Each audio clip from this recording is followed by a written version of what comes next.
If you have a drug problem, you've likely almost always have a relationship problem. You have a work problem, you have a business problem, you have home problems.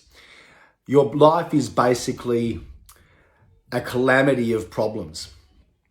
And it's very difficult to admit that all of the problems that an addict has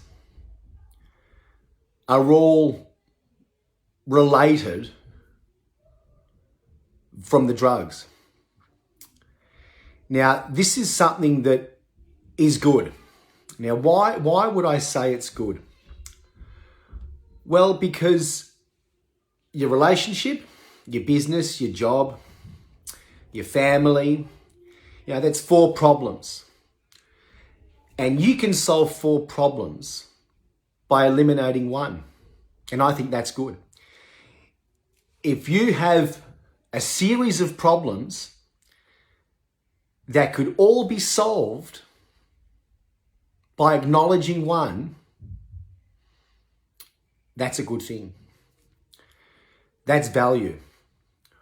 And I think the hardest thing for addicts to do is to take responsibility for the fact that all of their problems are as a result of their drug taking. Now, this happens before too. So if you've got a justified reason to use drugs, and all addicts, look, the reality is that everything that any individual does, they have justified. They've justified this unconsciously, or they've justified it consciously.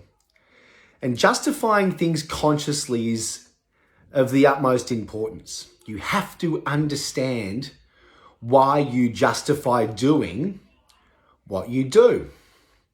And if you don't understand why you're doing what you're doing, you probably then don't understand why you have all of these problems.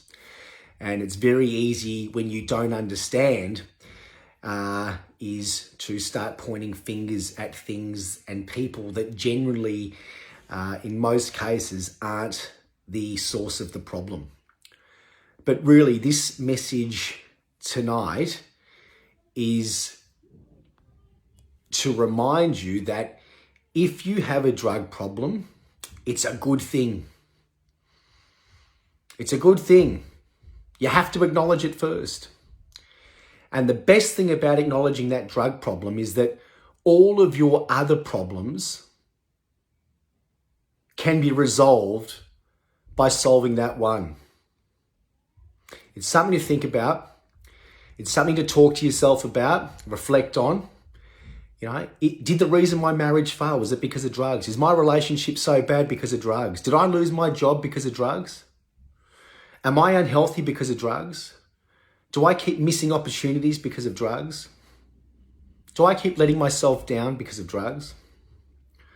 Did I lose my children because of drugs? Do my children hate me because of drugs? It's really important to think about. But I do want anyone who does suffer from a drug problem to take some comfort in that fact. Take some comfort in the fact that, you've got one problem to solve. And when you solve that one problem, all of your other problems will dissolve. And you'll be left a lot happier. And that can only be a good thing.